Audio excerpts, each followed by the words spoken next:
Sveiki visi, jūs žiūrite 61-ąją PHP pamoką ir šioje pamokoje išmoksime du dalykus. Tai pirmasis būtų gan paprasta funkcija getClass, kuri yra gan naudinga ir iš tiesų labai paprasta, bet atėjo laikas ją išmokti ir ji tikrai kada nors pravers.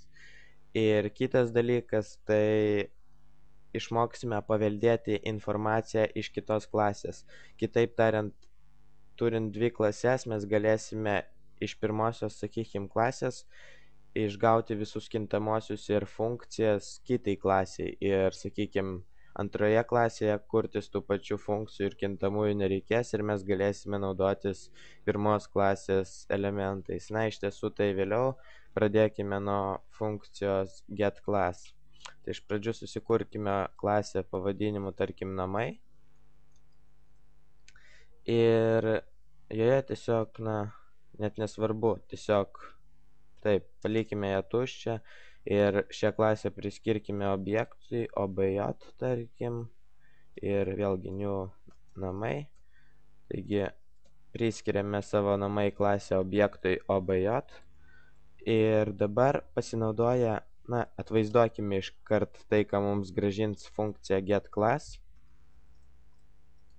Ir getClass funkcijos viduje kaip parametrą turime nurodyti kažkokį objektą, tai šiuo atveju obj. Ir ką ši funkcija padarys, ji pagal objektą nustatys, kuri klasė priskirta šiam objektui ir parodys tos klasės pavadinimą. Tai kitaip tariant, getClass funkcija pagal objektą išgauna, klasės pavadinimą. Ir tai iš tiesų kartais yra naudinga, tai išsisaugokime ir pasižiūrėkime. Taigi, kaip matote, mums tiesiog atvaizduoja žodį namai. Ir tai reiškia tai, kad mūsų klasė yra namai, mes ją priskiriame objektui obj ir pasinaudoję getClass funkciją mes galime išgauti tos klasės pavadinimą. Ir tai iš tiesų ateityje labai naudinga kartais ir tai tikrai praverčia, kai tų klasių daug ir yra net keli objektai. Tai net kai kuriatės kažkokį debugerį arba logus, tai tikrai kartais būna naudinga, tai įsidėmėkite tai ir naudokitės, nes tai tikrai gali praversti. Na ir kitas dalykas, tai būtų klasių paveldimumas. Ir tarkim, namai klasėje susikurkime kokį nors kintamai viešai, kintamai, tarkim, A, kurio reikšmė yra 12, viešai kintamai B, kurio reikšmė yra 16 ir ten, tarkim, viešąją funkciją sudėti. Ir jį tiesiog mums sudės, grąžins reikšmę būtent tų dviejų kintamųjų sumą. Kitaip tariant, taip, funkcijos sudėti darbas yra grąžinti kintamųjų A ir B sumą. Tiesiog jos sudės. Ir dabar pasitikrinkime, susikurkime objektą, priskirkime jam klasę namai. Ir objektas sudėti. Taip, ir visą tai turime atvaizduoti, kadangi čia tik tais grąžina. Tai neatvaizduos, jeigu nenurodysime echo. Ir štai rezultatas, taip. Turime, kaip nors ne, geriau darykime taip tiesiog, kaip minėjau, vis A ir vis B. Kitaip tariant, tiesiog nurodome objektus, kadangi, kaip pamenate praeitose pamokose, kai dirbame su funkcijomis, gan seniai, funkcijose, visi kintamieji yra unikalūs ir jį gali iš išorės paimti tik tos kintamosius, kurie yra globalūs. Bet klasėse mes galime vietoj tų globalių kintamųjų nurodyti tiesiog objektą, kuriam priklauso tas kintamasis ir tuomet automatiškai nebus jokių klaidų. Arba tiesiog galėtume nurodyti kaip parametrą kažkokius kintamosius ir tiesiog iškviečiant nurodyti skaičius ir jos mums sudėtų. Bet šį kartą, tarkim, darysime taip ir rezultatas bus ir vėl klaida. Taip, kaip pamenate, minėjau, kad kai naudojate vis, raktažodį arba tiesiog kažkokį objektą ir klasėse tiesiog po to po tų ženklų kombinacijos nereikia nurodyti dolerio ženklo prieš kintamai, tiesiog pavadinimą. Ir rezultatas 28 ir tiesiog sudeda 12 su 16 ir 12 plus 16 yra 28. Ir tai yra gan paprasta, manau viską supratote, bet dabar prie esmės, taigi klasių paveldimumas.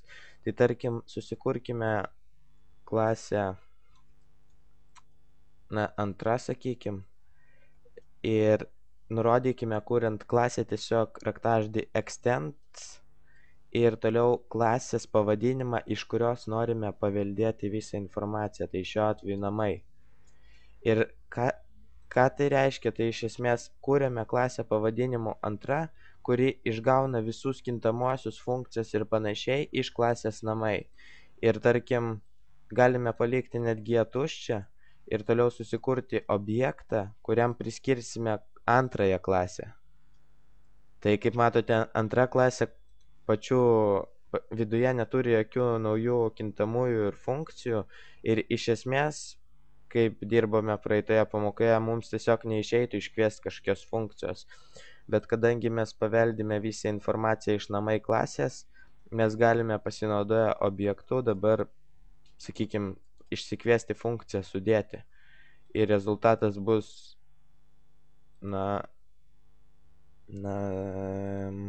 atvaizduokime. Ir štai vėlgi 28.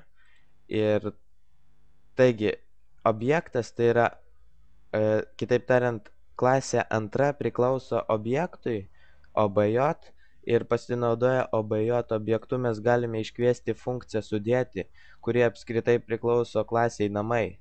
Tai kaip matote, iš šios pirmos klasės antroji klasė viską paveldi, kadangi mes nurodėme extends namai. Tai reiškia, kad antroji klasė turi visus tos kintamosius ir funkcijas, kurį turi klasė namai.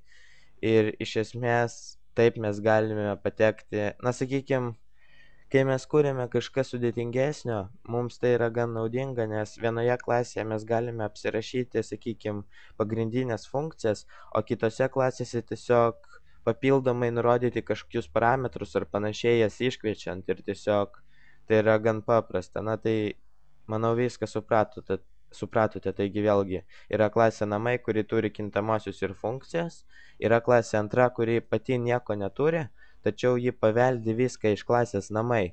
Ir kitaip tariant, antroji klasė dabar, kai mes nurodėme extends, turi viską, ką ir turi ir namai klasė.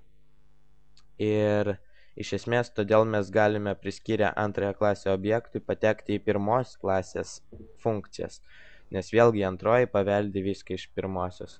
Manau, gan aišku ir paprasta. Tiesa, ne viską dar paminėjau apie tą klasių paveldimumą, dar yra daug įvairių bet ir išimčių, nes tai yra tik viešieji, sakykime, kintamieji ir funkcijos, su privačiaisiais gan kiek kitaip. Ir yra dar daug dalykų, apie kuriuos kalbėsime, bet manau šiek tiek vėliau, nes yra dar tokių dalykų, kuriuos reikia išmokti prieš tęsiant tą klasių paveldimumo mokymasi. Iš tiesų pagrindą supratote ir manau visą tai aišku, pasipraktikuokite ir tikrai viskas bus šaunu. Taigi ačiū, kad žiūrėjote, laukite kitų pamokų, jeigu ko nors nesupratote, klauskite komentaruose, padėsime ir iki.